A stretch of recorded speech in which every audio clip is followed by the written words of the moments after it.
Dímelo, Dani, ¿qué tenemos calentando en el bullpen para el día de hoy? Pues Kiko, como siempre tenemos los temas que están calientes al momento. Hoy vamos a hablar de los nombres con connotación racial en los deportes, especialmente en los equipos profesionales. Empezamos en 3, 2, 1.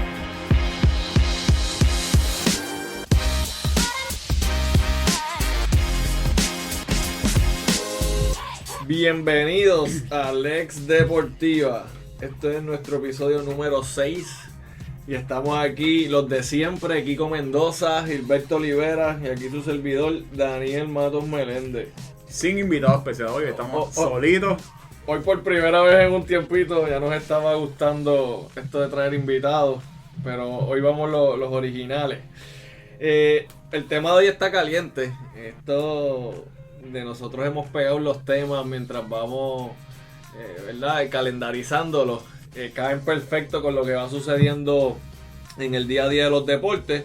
Y precisamente la semana pasada hablamos de que hoy vamos a estar discutiendo los nombres controversiales en las franquicias deportivas profesionales, especialmente con connotación racial. Para los que no saben, el pasado 13 de julio, esta misma semana, el equipo de los Washington Redskins anunció que va a retirar su nombre y logo de la franquicia. Eso lo anunció su presidente Dan Snyder, ¿verdad? Como consecuencia de una presión que han sentido ya hace muchos años, especialmente sus auspiciadores principales. Los últimos que se unieron a esta presión fue FedEx, que es el que auspicia el estadio, y Nike, que de hecho Nike Esos dos fueron los que... y Pepsi también, si no me equivoco. La gota que derramó el vaso. No, de hecho Nike quitó todo la mercancía de los Redskins de la página de internet. Y yo creo que ya llevaban también un tiempo en que no estaban mencionando el nombre como tal, solo ponían Washington o el logo. Así que es interesante ver cómo esta presión pues finalmente logró por lo menos el anuncio. Pero esto obviamente no es algo nuevo, esto es algo que lleva muchos años y una historia larga también en cuanto a los nombres, cómo se le han puesto en los equipos en distintas épocas y cómo más adelante esto ha creado unas controversias obvias, pues por su connotación racial, porque vamos a ponerlo como es, son racistas. Y es importante, vamos a empezar entonces con eso, para discutir un poquito de la historia de todos estos nombres. Yo creo que es importante recordar que los Redskins tienen ese nombre desde el 1933, cuando le pusieron el nombre, y lo hicieron en honor a las razas, los Native Americans. No lo hicieron con connotación negativa ni ningún tipo, y todo el tiempo, yo diría que hasta los años quizás 80, se entendió de esa forma. Cuando Snyder toma el equipo, por alguna razón u otra, entonces el nombre empieza a tomar una connotación negativa, el logo empieza a tomar una connotación negativa, un logo que diseñó un Native American, y por esta razón es que hoy, 2020, el nombre se va a cambiar. Tenemos que entonces ver por qué es que se pone un nombre a un equipo, porque es que no entendemos por qué es que los Redskins tienen el nombre de los Redskins, por qué hacen alusión a este tipo de personas. Y pues lo importante que yo creo que hay que entender es que el nombre de un equipo usualmente se escoge para que represente a la cultura donde está el equipo localizado. Y por eso es que vamos a ver muchos equipos que una vez se cambian de ciudad, o se cambian de país, o se cambian de donde están, mantienen el nombre para representar una cultura que, aunque no está allá, mantiene la historia. Eso pasa con los Lakers. A ese mismo caso iba. Mis nenes. Porque los Lakers en español son los laguneros. ¿Cuántos lagos tú crees que hay en Los Ángeles? O sea, no. Pero los Lakers son un equipo que viene de Minneapolis. Minneapolis es la ciudad de los 10,000 lakes, 10,000 lagos. El nombre de los Lakers carga una historia de cuando estaban en Minneapolis, un equipo que siempre ha sido ganador, vamos a decirlo así, son el mejor equipo de la NBA. Claro. Y pues llegan a Los Ángeles cuando se mudan y mantienen el nombre de los Lakers. Por esa razón es que los Lakers de Los Ángeles, aunque no hay un solo lago, son los laguneros.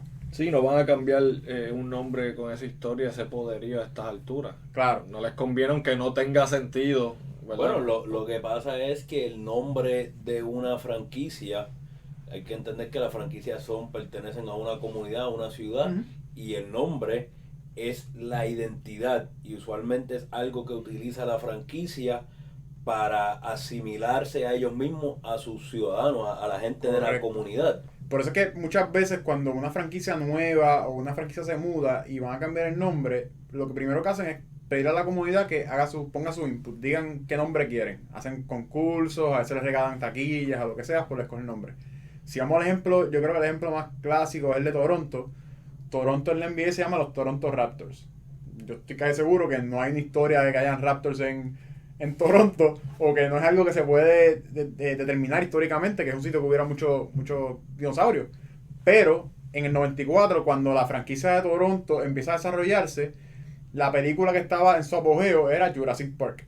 Cuando le piden a los fanáticos que digan los nombres que quieren poner al equipo, o que hagan su input sobre el nombre, muchos otros fanáticos jóvenes, fanáticos de esta película de Jurassic Park, escogieron entre los Raptors y los T-Rex. De Toronto, o los dueños de Toronto en ese momento, decidieron que es buena idea poner el nombre de los Raptors, porque si la fanaticada joven en un país que no es un país de baloncesto, es un país de hockey, crece con el nombre de los Raptors y si se asimilan al equipo de los Raptors, van a crecer con una fanaticada, y cuando llegue pues, a su apogeo el equipo, van a tener una fanaticada grande que está creciendo con el equipo y se va a convertir en una ciudad no solo de hockey, sino de baloncesto. Y lo desarrollaron a tal punto que cuando vemos los playoffs está la cancha de baloncesto, y siempre, especialmente en Toronto, hay una toma afuera en los predios de la cancha, y eso se llama el Jurassic Park. No, ellos casi le venden el alma al diablo para quedarse con Leonard. Sí. Le ofrecieron que si ven aquí a comer el resto de tu vida gratis. No, hay que recordarse que es el único equipo en Canadá. En Canadá tuvo 2 equipos de baloncesto profesional. Uno se mudó de Vancouver a Memphis. Mantuvieron el nombre de los Grizzlies, aunque en Memphis no hay Grizzlies, que yo sepa. Pero el otro equipo es Toronto. Si Toronto se va de Canadá, se quedan sin equipo. Y Canadá creció los últimos 20 años quizás con una ciudad de baloncesto también. Toronto por lo menos creció como una ciudad de baloncesto. Y podemos entonces ver que el nombre de los Raptors fue como dicen, ingrained, fue puesto bien fuertemente en estas personas que fueron creciendo viendo el deporte de baloncesto en Canadá. Y por esta razón es que escogieron el nombre, mantuvieron el nombre y se han quedado con ese nombre, a pesar de que Jurassic Park ya no es un fenómeno. Fíjate, algo interesante de esto.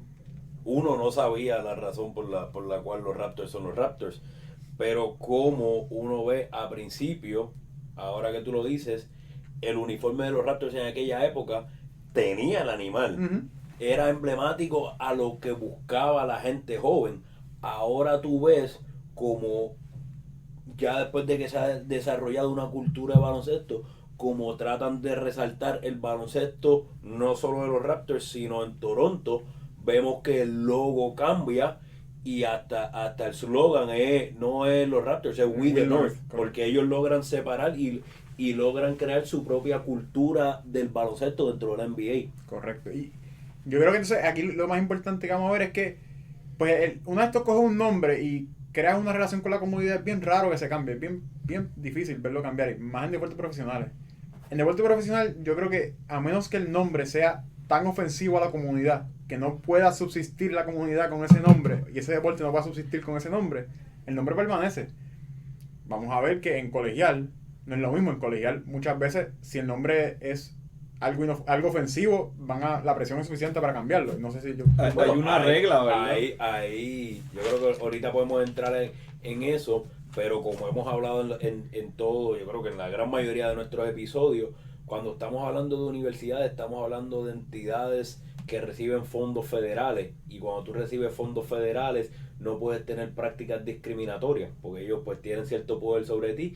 Y cuando entonces estamos hablando de que se crean las campañas de que la comunidad de los Native Americans se sienten que están siendo discriminados contra ellos, pues sí, se crea una presión, y fue lo que vimos en la NCAA que pasara. Yo creo que el trasfondo se puede llevar a principios de los 70, cuando empiezan a hacerse sentir las diferentes comunidades indígenas de que ciertos nombres, ciertas rituales, cierta vestimenta que utilizaban las diferentes universidades, en vez de resaltar a la comunidad, lo que hacía era cierto discrimen, ponerlo en vergüenza y hasta, según ellos, mofarlo. Tú lo viste en carne propia, ¿no? Sí, de hecho, yo creo que ya todo el mundo sabe aquí que yo estoy en la Universidad de Illinois.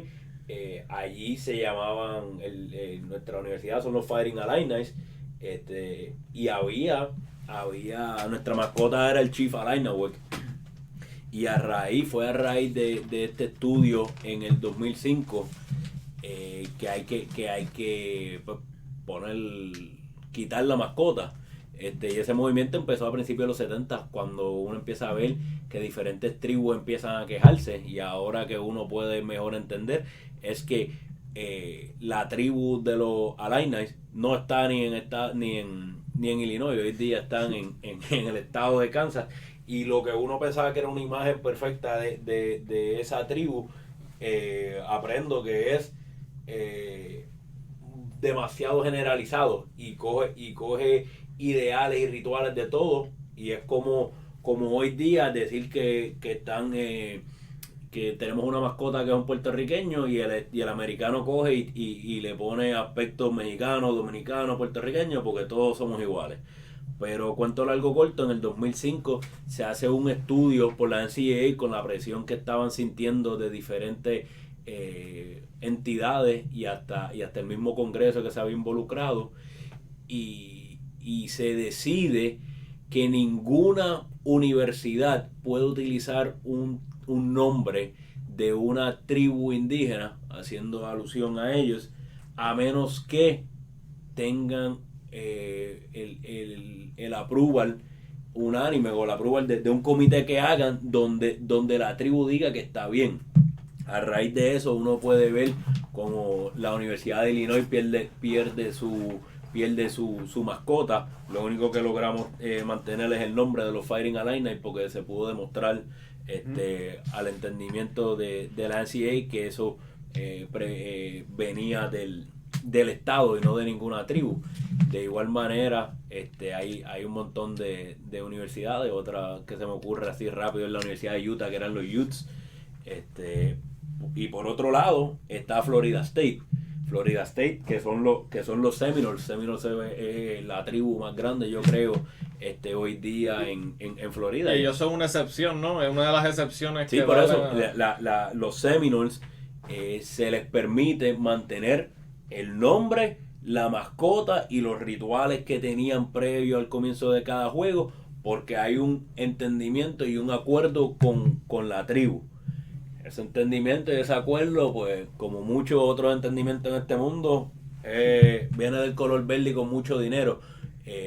La tribu recibe regalías anuales por el uso del nombre, y entonces pues han creado una relación interesante donde todo lo que tiene que ver con uniforme o que utilice diseños indígenas se hace en común acuerdo con las tribus indígenas. En el día de hoy uno puede ver como los ideales que uno tenía, la mascota, eso se pierde. Y son bien pocos que puedan tenerlo. Lo único que sobrevive a cierto punto son los nombres. De igual manera, esto hay que extenderlo no solo a universidades. Las high schools tienen esos nombres por montones, alusivos a tribus indígenas. Y hubo un movimiento, un caso bastante interesante fue en California, que hay muchas escuelas superiores que tienen el nombre, y el Congreso trató de hacer unos movimientos para prohibir la utilización de los nombres y que tuviesen que cambiarlo. Se llamaba el Racial Mascot Act, y fue aprobado por ambas cámaras, pero no fue hasta que llegó a quien era el gobernador en aquel entonces, que era Arnold Schwarzenegger, y le dio un veto. Pero aún con él vetando ese act, crea un impacto suficiente donde muchas escuelas lo van cambiando. Escuelas superiores, universidades, está, como dijimos al principio, el efecto de fondos federales. En el ámbito profesional es diferente, que es lo que estamos viendo hoy día con los Indios de Cleveland y con los Washington Redskins. Bueno, hoy en día tenemos una situación con Washington específicamente, como estábamos hablando anteriormente, en el 2013, es interesante porque Dan Snyder se expresa y dice que nunca va a cambiar el nombre del equipo y la imagen del equipo. ¿Y cómo lo dijo? Dice, never, put it in caps. Así que pónganlo en mayúscula. Y esto fue ante una presión de 10 miembros del Congreso que le habían enviado una carta al equipo y a FedEx, que es el auspiciador, como hablamos ahorita, principal, para que cambiaran el nombre. Vemos que eso fue 2013. Han sucedido varias cosas desde allá, varios casos interesantes, especialmente con el nombre, con la marca de Redskins y con el derecho de marca. Para dar un poquito hacia atrás, esto comienza en el 99 con el caso de Pro Football versus Arho. Pro Football es la compañía matriz del equipo de los Washington Redskins. Y básicamente un grupo de nativos americanos le solicita al United States Patent and Trademark Office. O en buen español, el USPTO. USPTO. Es la oficina encargada de registro de marcas en Estados Unidos. Correcto. Federal. Que cancelara le solicitan al USPTO que cancelara los registros de la marca de Redskins que tenía la corporación principal, Pro Football Inc. Esto se apeló y al final el Tribunal Federal revocó la cancelación de la marca porque no había suficiente evidencia. Lo interesante de esto es que el argumento principal para cancelar la marca fue que la marca Redskins era una marca despectiva, escandalosa o de mala reputación, como lo define el Lanham Act. El Lanham Act es la legislación federal que permite el registro de derechos de marcas y garantiza unos derechos sobre las marcas registradas. Ahora, que algo interesante puedo ver el ángulo, pero cuando uno va a el nombre de lo que es Redskins y lo que significa, está bastante difícil conseguir algo más degradante hacia los indígenas hoy día. El nombre Redskins le están diciendo piel roja, que es en referencia claro. a los indígenas. Pero si vamos un poquito más allá, yo creo que Dani puede hablar del caso. Ese caso siguió dando cola como hasta el 2000 algo, ¿no? Sí, en el 2014.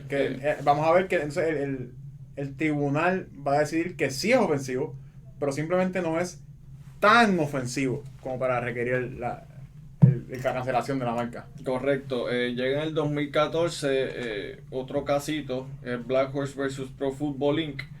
Y en este caso, el 18 de junio de 2014, el Tribunal de Apelación de Marcas, el Trademark Trial and Appeal Board del USPTO, votó para cancelar 6 trademarks que se referían a la palabra Redskins por ser despectivo, referirse directamente a un nativo americano y que ellos entendían que también una palabra que estaba en desuso desde los 1960.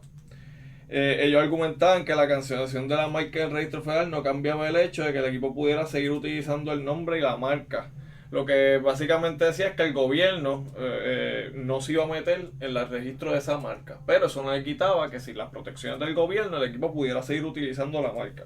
Obviamente los Redskins apelaron esta decisión alegando que habían otros precedentes federales de nombres ofensivos que se podían clasificar igual de ofensivos o despectivos como Redskins, le dan una lista grande y que se habían registrado y no se le había dado el mismo trato que al término Redskins.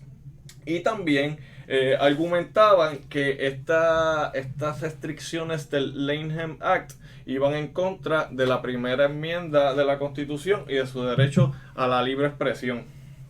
Esto lleva, ¿verdad? Se apela y se vuelve a apelar y hay muchos amicus brief que son unos resúmenes, unas argumentaciones que envían distintas organizaciones para apoyar un lado o el otro. Y al final se decide que era inconstitucional. La Corte Federal de Distrito decide que era inconstitucional.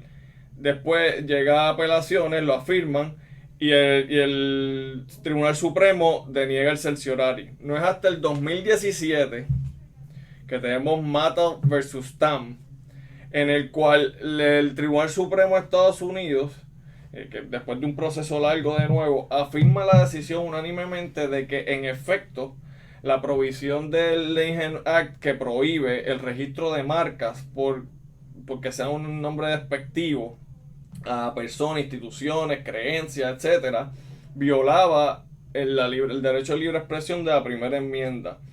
Y esto lleva al debate más grande sobre si la protección del trademark como tal versus la moralidad del trademark, de la marca. Y esto crea un debate de si esa moralidad puede determinar si se puede registrar o no. El Tribunal Supremo Federal dice que no se puede, que el gobierno estaría restringiendo el contenido de un speech que no, ¿verdad? Porque por las creencias del gobierno, lo cual es básicamente lo que se prohíbe la primera enmienda. Hay que tener en mente que cuando hablamos de la primera enmienda y derecho de marca o derecho de autor, el tribunal ya ha determinado que el registro no se va a cancelar salvo bien pocas excepciones, una ya siendo obscenidad. Y el threshold o el nivel de obscenidad que requiere el tribunal es uno tan alto que la marca carezca completamente de valor artístico. En este caso, y esto no es lo que dice el tribunal, pero es más o menos una analogía de lo que hace el tribunal dice, bueno, sí, está bien, puede ser ofensivo para ciertas personas, pero tiene un valor artístico, tiene un valor de mercado, tiene un valor histórico, no es tan ofensivo, no es patentemente ofensivo, así que no podemos cancelárselo porque restringiríamos la libertad de expresión de esta compañía o de estas personas.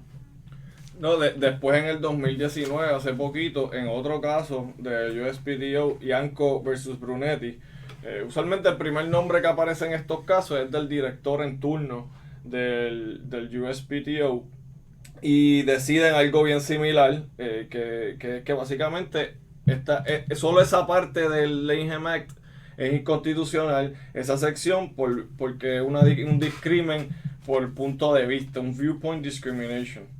Así que eso también es bien interesante, que pues tienen que registrarle las marcas, no importa si son moralmente correctas. ¿Qué tú piensas de eso, Kiko? A mí lo más que me interesa es que con toda esta historia que nosotros hemos hecho del trasfondo, del nombre, de los problemas, de las batallas legales, nada hizo tanto efecto como lo que nosotros estuvimos hablando hace 2 o 3 semanas, que es que cada uno tiene un foro y tiene que utilizarlo.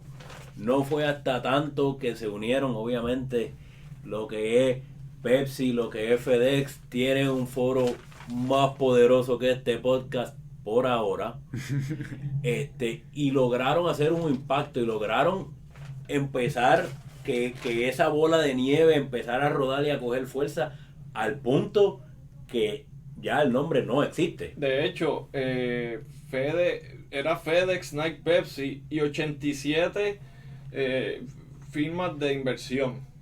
O sea que son muchos chavos que estamos hablando aquí. Esos son los que firmaron la carta poniéndole presión a Dan Snyder para que cambiara el nombre. Según lo que yo estaba buscando, un rebranding del nombre completo con todo lo que conlleva, no solo la parte creativa, que es posiblemente lo más económico, sino todo también hay que hacer cambios de promociones, cambios en los estadios, las letras, los locker rooms, el uniforme, etcétera. Puede costar hasta de 10 a 15 millones. Pero eso es de cuando se hace de manera estructurada, claro, organizada y cuando se hace bien hecho. Y de hecho dura aproximadamente, como decíamos, bien hecho, de 18 a 24 meses hacer esto. ¿Por qué decimos bien hecho? Y esto es un punto bien importante, porque los Washington Redskins, para tratar de conseguir el favor de la gente a partir de este proceso, han básicamente telegrafiado todo lo que van a hacer. Ellos dicen, vamos a verificar el proceso de revisar el nombre, y tardan 2 semanas en revisarlo. estamos pensando cancelar el nombre y tardan 3 días en anunciarlo. Todo esto ha causado que una persona, lo que llaman un trademark squatter, una persona que se sienta en unos trademarks básicamente, ha sacado 44 trademarks de los posibles nombres que pueden tener los Redskins. No tengo el nombre ahora de la persona, si lo tienen me lo dicen. Te lo consigo ahora. La persona lo hizo desde 2013, que fue la primera controversia grande del cambio de nombre de los Redskins.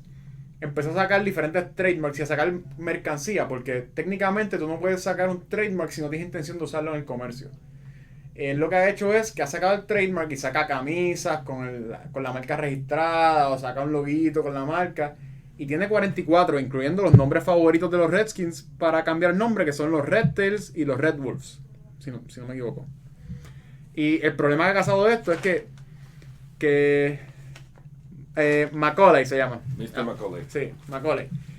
Macaulay tiene los 44 trademarks y eso significa que los Washington Redskins no pueden sacar esos trademarks. Están impedidos de sacarlo porque tú solo puedes sacar un trademark por marca. ¿Qué tendrían que hacer? ¿Comprárselo? Bueno, tú puedes comprar el trademark, que es lo que el señor Macaulay dice, que él contrató a uno de los mejores abogados de derecho deportivo en Estados Unidos para que lo defendiera, a Darren Heitner. Y él dice que él está dispuesto a regalarle el nombre. Es un proceso no es tan sencillo, hay una negociación que tiene que llevarse, que probablemente vale bastante dinero. Por eso contrató a un abogado que cobra bastante dinero. ¿Y como cuánto tiempo, Gilberto, en tu experiencia toma tener esa marca, ese trademark registrado? Una vez se comienza el proceso puede tardar de 8, 14 meses, dependiendo. Yo no sé si el perfil alto del equipo haga que puedan acelerar el proceso un poco, pero típicamente un registro de marca tarda 8, 14, 15 meses. ¿Y qué tienes que tener para poder registrar tu marca? Bueno, lo más importante es que tú tienes que poder demostrar que la marca se está usando en el comercio. Hay dos tipos de registro, tienes un registro, bueno, hay varios, pero lo más importante es que hay dos tipos, el 1A y el 1B. El 1A significa que tú estás usando la marca en el comercio. El 1B es lo que llaman la intención de uso. Una vez te registran en el 1B, te dan 6 meses para que tú demuestres que ya estás usando en el comercio la marca. En ambos casos, tienes que demostrar que la marca se está usando en el comercio. Por eso es que digo que un trademark squatter, lo que llama un trademark squatter, tiene que de alguna forma utilizar la marca o se le cancela. Pero este hombre lo estaba utilizando. Sí, abrió unos websites y sacaba una camisa con el logo de los Red Bulls y ya. Obviamente eso es suficiente porque estoy diciendo que estoy vendiendo una marca de los Red Bulls y ya eso vale como una marca. No tiene nada que ver con las ventas ni nada. Simplemente que tú la pongas en venta, por ejemplo. Si estás usándola en el comercio y en el USPTO, la oficina federal, es necesario el comercio interestatal. Que muchas veces esto significa comercio entre los estados, no solamente un estado. Entonces, usualmente se cumple con este requisito con ponerlo a la venta en internet. Una vez tú tienes una cosa a la venta en internet, se está vendiendo interestatalmente porque todo el mundo puede accederla. Así que es bastante fácil cumplir con este requisito. Y esto va mucho más allá de un trademark, porque nosotros estábamos hablando y vemos cuando uno dice, usualmente, esto, en otras palabras, esto se está haciendo con las patas. Cuando uno va a hacer un rebranding como esto, usualmente como va el proceso, es uno escoge, digamos, 15, 20 nombres. No, bueno, digo, y eso es si cuando las compañías deciden estar, o los presidentes envueltos en eso, pues muchas veces subcontratan a una compañía de mercadeo y publicidad. Sí, pero okay, eso te iba a decir. Como suele suceder esto, pues yo te necesito un nombre nuevo. Pues yo cojo y digo, ok, estos son los 15, 20 nombres que a mí me suenan. Y yo cojo y llevo estos 15, 20 nombres y se los llevo al presidente del equipo o a un comité que él tenga y lo bajamos a 10 nombres, 10, 12 nombres. Esos 10, 12 nombres yo cojo y yo los registro. Yo empiezo el proceso del cual habló Gilberto de registrar las marcas para tener algún tipo de protección. Entonces vamos y como buena franquicia que nosotros nos preocupamos por nuestra comunidad y queremos involucrarla en el proceso, llevamos estos nombres y los presentamos a la comunidad y hacemos a la comunidad partícipe y lo bajamos a 6 o 7 nombres y de esos 6 o 7 nombres se los llevamos al comité, lo bajamos a 4 nombres y lo llevamos entonces a la comunidad y la comunidad lo baja a 2 o lo baja a 1 y de casualidad ese 1, aunque haya tenido un poquito menos votos, fue el que el presidente termina escogiendo, pero en todo momento hay una participación. Y esto va de la mano de un equipo de mercadeo, de un equipo de abogados que está trabajando todos los trademarks, de un equipo de publicidad, de un equipo de diseño, de un equipo de trabajar con las corporaciones, con las promociones. Y esto toma 6 meses, 1 año, y esta gente lo quiere hacer en una semana. Bueno, de hecho me preocupa porque estaba diciendo Ron Rivera, que es el coach que eso es horrible, perdón que te interrumpa. Cómo este proceso se está haciendo, según la carta de Dan Snyder, se está haciendo por Dan Snyder, presidente del equipo, que probablemente tengamos que tener un episodio futuro sobre Dan Snyder, con cosas que están saliendo, y lo está haciendo junto a Ron Rivera. Ron Rivera es una persona que es el coach del equipo, que lo contrataron este año. Y tú me perdonas, pero yo no creo que un coach que está tratando de echar una franquicia hacia adelante debe tener su interés en lo deportivo. Debe tener su interés en lo deportivo y no en este cambio de nombre. Más aún de eso, a menos que yo esté mal y Ron Rivera sí se haya criado siendo un fanático de los Redskins, lo cual maybe sí, maybe no tengo idea. No sabe de la comunidad. Y me trae mi pregunta, si Ron Rivera no tuviese el nombre de Ron Rivera, no fuese de descendencia latina y fuese un coach blanco como John Gruden, ¿lo estarían enredando en este proceso o lo estamos utilizando para salvar cara con otras comunidades? No, de hecho Ron Rivera dijo ya que Dan Snyder lo llamó y le dio ya varios nombres, ya habían 2 que le llamaban la atención. No, ¿qué va a decir? Entonces, bueno, por eso, pues entonces al final del día, ellos van a hacerlo así a lo loco, entre el presidente y el coach, vamos a decidir 2 nombres y bueno, la forma que han llevado el proceso, no me sorprendería que mañana nadie entre el coach y yo decidimos y vamos a coger este nombre. Eso sería algo bien típico de ellos ahora mismo. Busca el comunicado de prensa. Comunicado de prensa dice que son ellos 2 y que están trabajando para hacerlo pensando en quiénes, en sus sponsors, sus fanáticos y su comunidad. Y by the way, lo dijo en ese mismo orden, so ahí te deja saber qué mentalidad y en qué está pensando Dan Snyder, que ahora podemos entender por qué esa carta que firmaron fue lo que puso a venir al caldero y lo asustó y vamos a cambiar el nombre.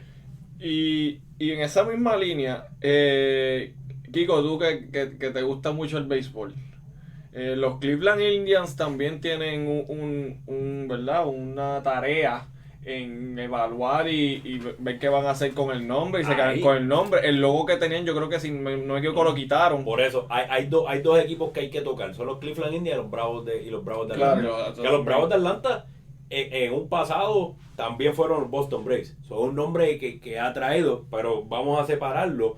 Los Indios de Cleveland tenían, en mi opinión, la mascota que más le faltaba el respeto a la comunidad indígena. ¿Por qué? Porque era una caricatura que no mostraba ningún tipo de respeto. Roja. Vamos a definir de caricatura que incluye algo mofoso de la persona que está representando. A cierto punto eran mofándose de la tribu indígena. Claro. De cómo se ven.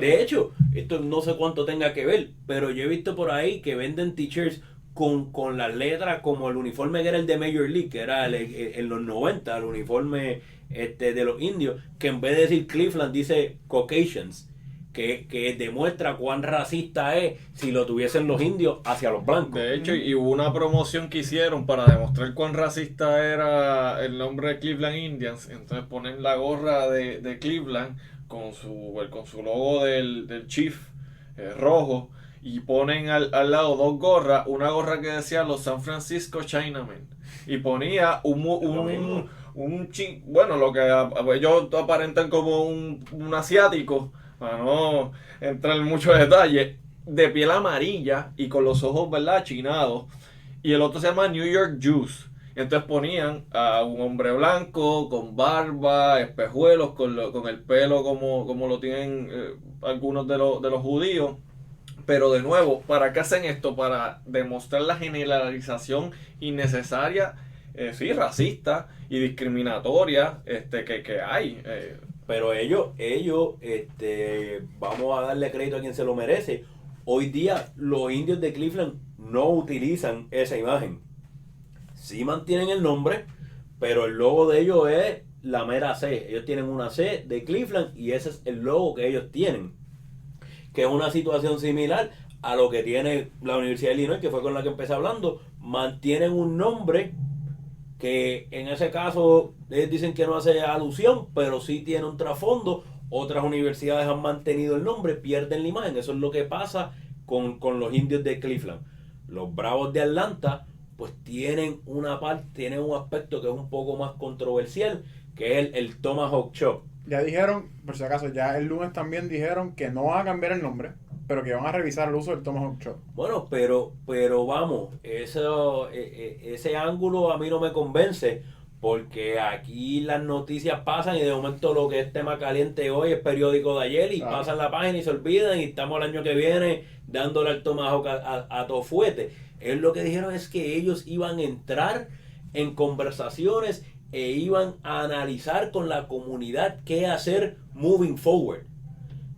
Si tú estás empezando a hacer esto en pleno 2020, tú llevas 30 años ignorando lo que está pasando en los Estados Unidos y el tema de los Native Americans. Y aquí yo creo que, a diferencia de los Redskins, y yo creo que esto es lo que lo diferencia bastante grandemente del caso de los Redskins, es que en el caso de los Cleveland Indians y los Atlanta Braves, lo ofensivo no es el nombre, lo ofensivo es la representación que utilizan en las mascotas y en los logos. En el caso de los Redskins pasa lo inverso. El nombre es sumamente ofensivo, pero el diseño o el logo que tienen lo diseñó un Native American para representar a la comunidad con orgullo. Y esto es algo que ha salido a reducir recientemente, cuando el hijo de la persona que diseñó el logo dijo que preferiría él, como Native American, que ese logo se mantuviera porque lo representa adecuadamente.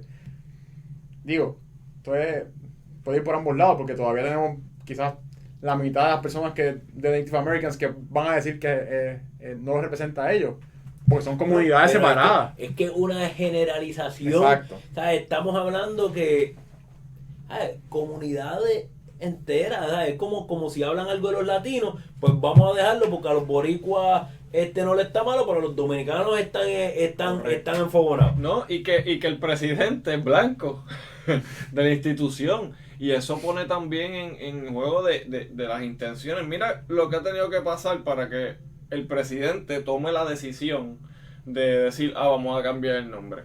Bueno, pero Dani, una presión de dinero. Vamos a la clásica, entonces, tírate en el clutch. ¿Cambian el nombre antes de empezar la temporada 2020? Pues si hay temporada 2020. Bueno, ya, exacto. Bueno, ya no tienen nombre.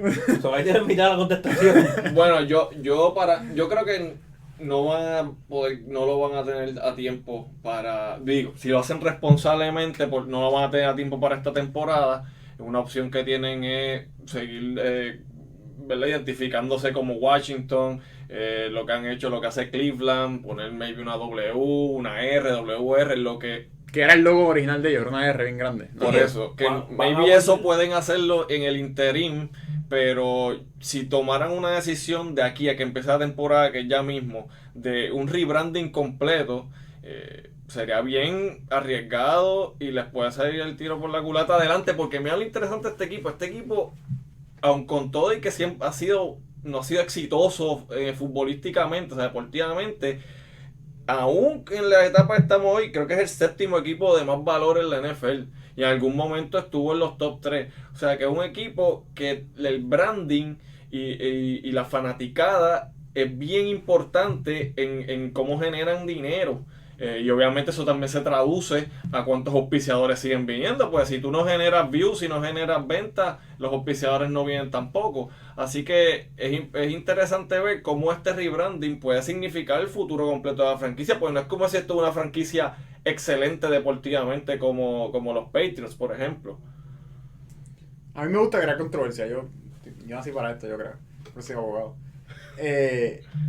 ¿Por qué esto no pasa en Puerto Rico? Aquí en Puerto Rico, igual que en Cleveland, tenemos un equipo que se llama los Indios.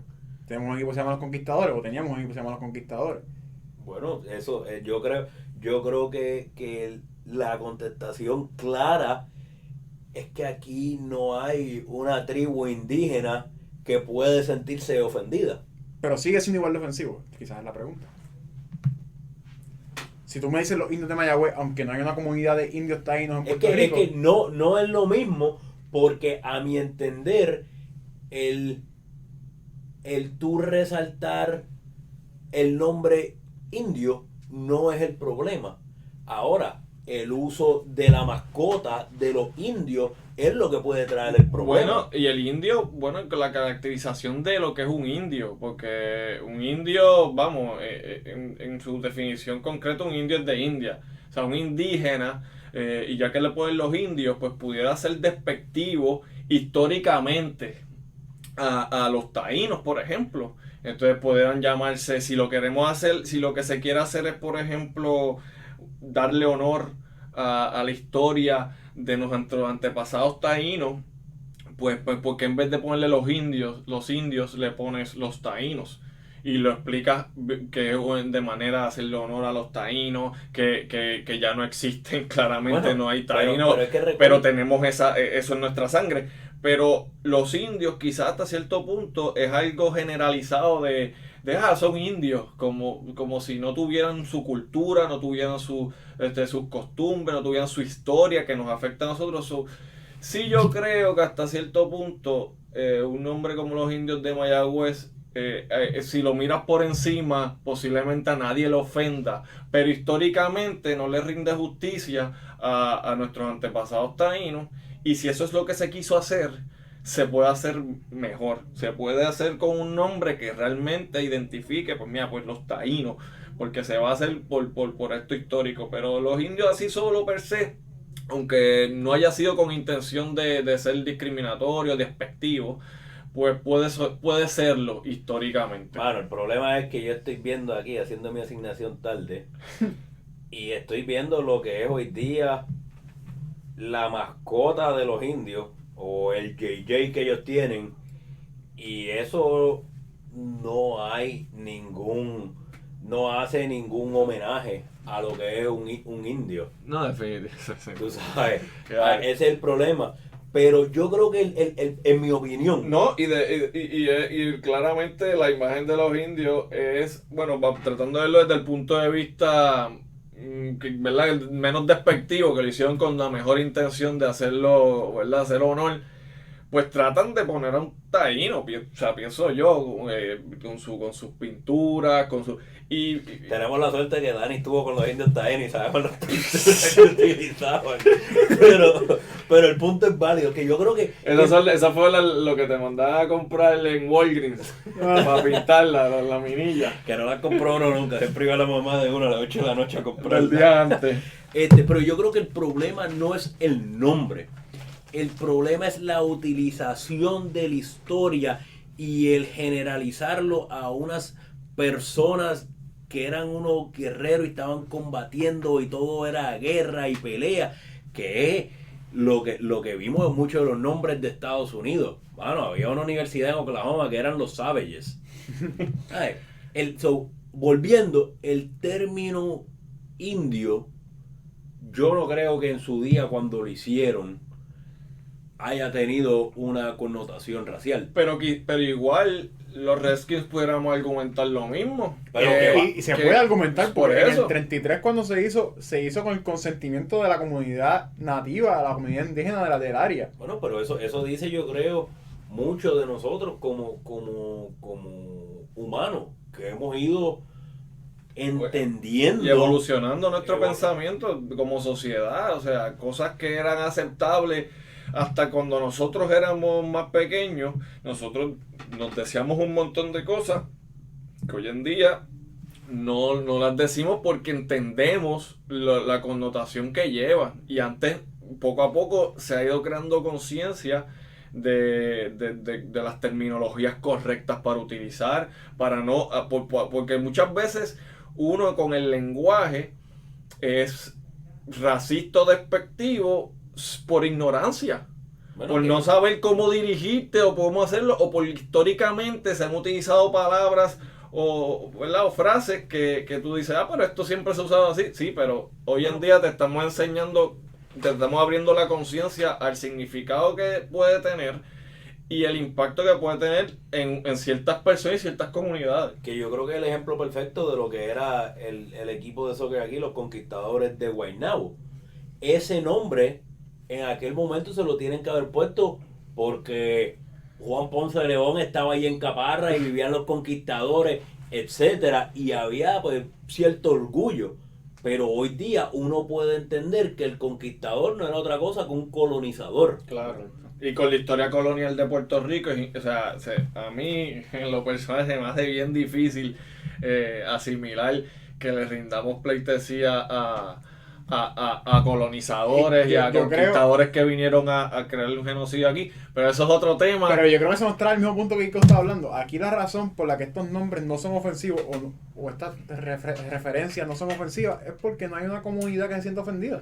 Exacto, sí. Porque aquí se mezclaron las razas. Tiene que haber alguien que levante bandera y diga, mira, esto me está mal. A los y se terminaron a los taínos en su momento. Exacto. Se terminaron. Por eso no hay nadie que grite, porque los exterminaron. Eso históricamente nos debería dar más vergüenza y nos debería entonces nosotros hoy en día tomar responsabilidad y decir, mira, yo entiendo que quizás la intención al principio no fue no fue ser despectivo, pero con lo que sabemos hoy en día y con lo que hemos aprendido y nos seguimos educando, debemos tomar quizás acción en el asunto, decir pudiéramos hacer esto mejor o lo otro. Yo creo que el caso de los Redskins va a traer cola en Estados Unidos. Muchos equipos se van a ver forzados o a cambiar el nombre o a evaluar sus nombres. Y quizás en Puerto Rico también, no sabemos, porque no hay nadie que se ofenda. Quizás no, quizás sí. ¿Y ustedes creen que cogió esto, Gilberto, tú crees que esto cogió algún auge también? Aunque esto lleva muchos años, obviamente, discutiéndose, pero ahora con esto reciente de George Floyd y Black Lives Matter que regresó con intensidad. Esto es efecto. Exacto. Esto es un efecto directo de lo que está pasando. Completamente de acuerdo. Esto tiene mucho que ver con que la gente se cansó y ha levantado su voz a lo que le está malo. Hay una gente que su enfoque es Black Lives Matter y el enfoque de esta gente, respetando todo lo de Black Lives Matter, es las tribus indígenas, y aprovecharon que es lo que mucha gente llama el cancel culture.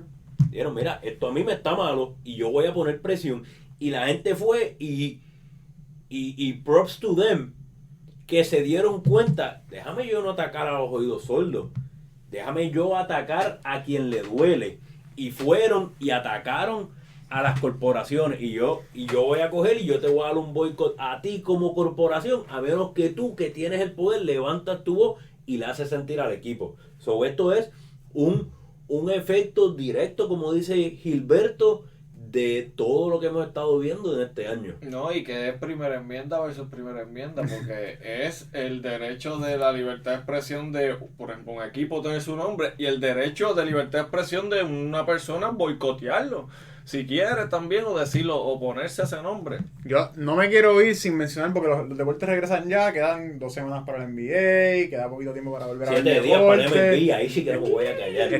Estamos gozando, pero quiero mencionar 2 cositas. Una es, Víctor Oladipo está peleando todavía un chequecito de 3 millones, porque dice que está saludable pero no va a jugar. No se sabe si va a recibir los chavos o no. Indiana no le quiere pagar.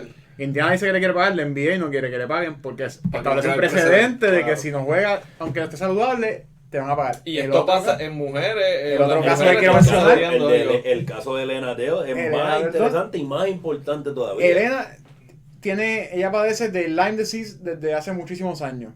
Los doctores de ella personales le dijeron que no debe participar porque alto riesgo de contagiarse y alto riesgo de sufrir complicaciones. Que nosotros hablamos de eso. Esto lo hablamos el primer día. Del problema que va a traer quien forma parte del comité de doctores en las ligas privadas versus mis expertos. Exacto. Y ella fue a los doctores de la WNBA que fueron aprobados por la WNBA y la Asociación de Jugadoras.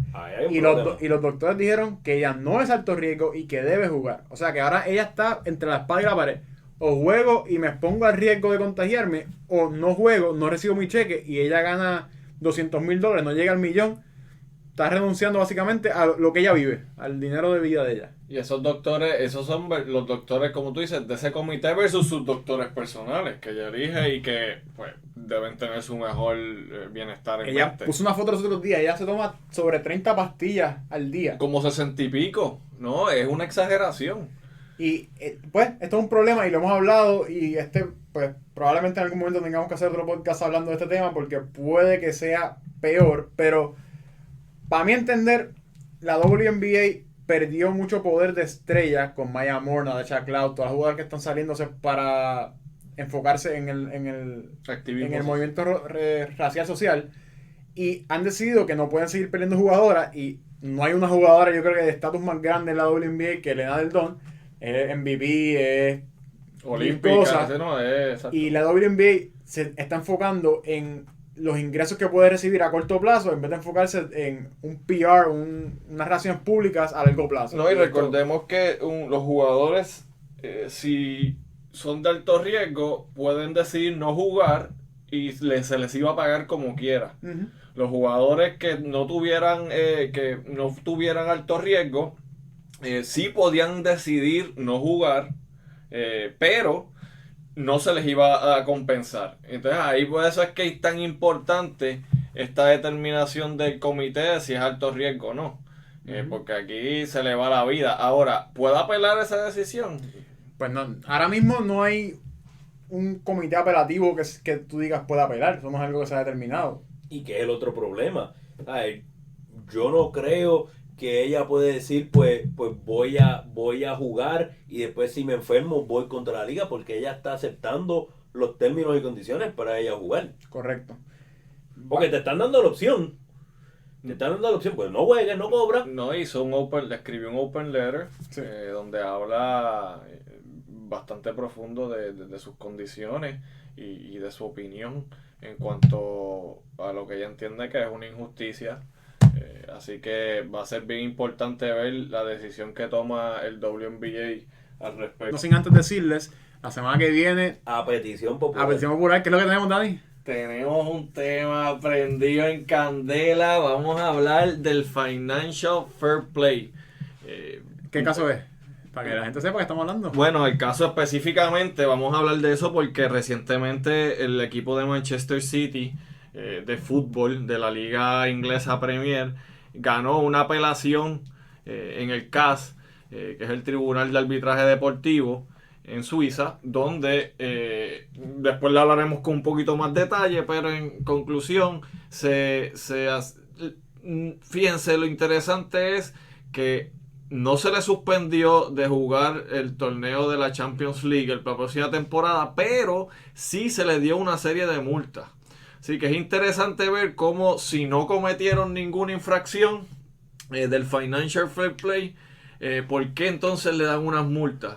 Así que para eso esperamos tener aquí una persona que es bastante experta en eso, porque aquí tenemos a Kiko, que es experto en béisbol, tenemos a Dani, que es experto en baloncesto, pero no tenemos a nadie que sea experto en fútbol ni en soccer. No, y vamos a ver, ese mundo es bien interesante, es bien diferente a los deportes acá en Estados Unidos, a lo que está un poco más acostumbrado. Así que vamos a hablar del Financial Fair Play, la controversia con Manchester City, y pues Manchester City no es el único equipo que se ve afectado por esto. Hay otros equipos que también están en la mira de la UEFA, y en el pasado han habido sanciones que tienen muchas repercusiones, especialmente no solo deportivas sino económicas.